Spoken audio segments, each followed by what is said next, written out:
F of x is equal to sine x. ये ध्यान देना, ये फंक्शन डिफाइन किया है only integer to R, only integer to R. Okay,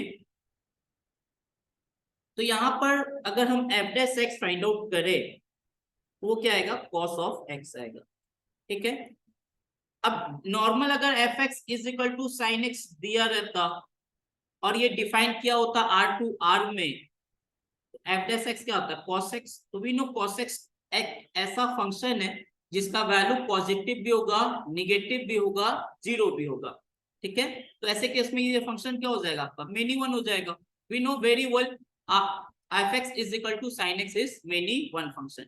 but यहाँ पे क्या था कि आपका फंक्शन आर टू आर में डिफाइन था, यहाँ फंक्शन जेड टू आर में डिफाइन है। मतलब फंक्शन में जो आप इनपुट दोगे वो एक वन दे सकते हो, टू दे सकते हो, थ्री दे सकते हो, -1, -2, -3 ऐसे दे सकते हो।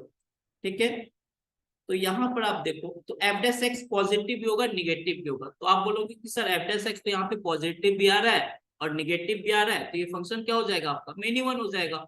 बट उस थर्ड कंडीशन क्या था आपका, एफ डैश एक्स, यहाँ देखो F x should be continuous and differentiable. Okay, तो ये फंक्शन क्या आपका कंटिन्यूअस नहीं है, ये डिफाइन ओनली 1 और 2 पे किया गया है। इस अप्रोच के साथ हम यहाँ पर इसको सॉल्व नहीं कर पाएंगे। इस अप्रोच के साथ हम नहीं बता सकते हैं कि फंक्शन 1 1 होगा या मेनी वन होगा। तो हम यहाँ पे एक और मेथड है मेरे पास, F of X one is equal to F of X two. इसे हम सॉल्व करते हैं तो हमें क्या मिलेगा, sine of X one is equal to sine of X two. Now solve this. तो sine X one minus of sine X two is equal to 0। Sine C minus sine D होता है formula, 2 cos of C plus D by 2 into sign of C minus D by 2। तो ये कब 0 होगा, first if cos of x1 plus x2 by 2 is equal to 0 and second sin of x1 minus x2 by 2 is equal to 0 पे होगा। तो we no cos 0 कब होता है, जब एंगल क्या होगा, odd multiple of pi by 2 होगा।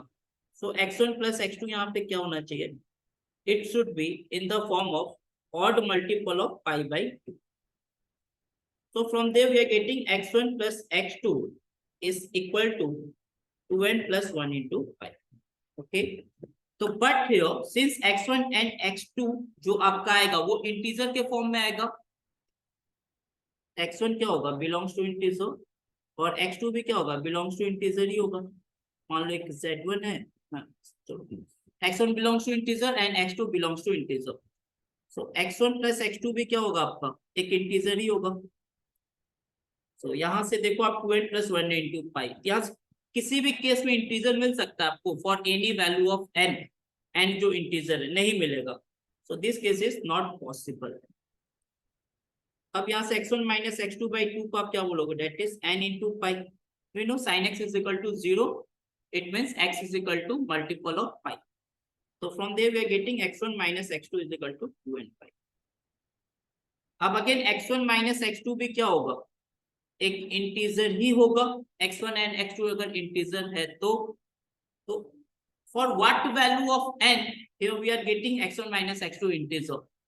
ठीक है, n इज इक्वल टू 0 अगर आप रखते हो, ठीक है, if I put n is equal to 0, so we are getting x1 minus x2 is equal to 0 which is an integer.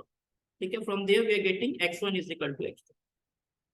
अब देखो except 0 if you put any value of n, तो x1 minus x2 क्या मिलेगा, एक आपको irrational number मिलेगा पाई के form में, जो पॉसिबल नहीं है। तो हमें यहां से बस एक ही कंडीशन मिल रहा है which is x1 is equal to x2।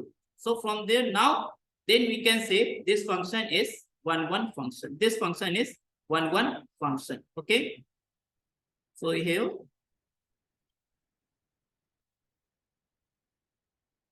so therefore fx is equal to sin x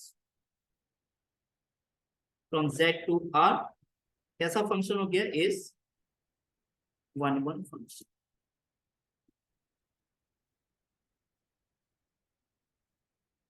okay,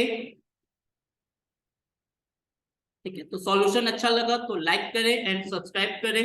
okay, और मिलते हैं ऐसी वीडियो के साथ नेक्स्ट लेक्चर में। तब तक के लिए बाय।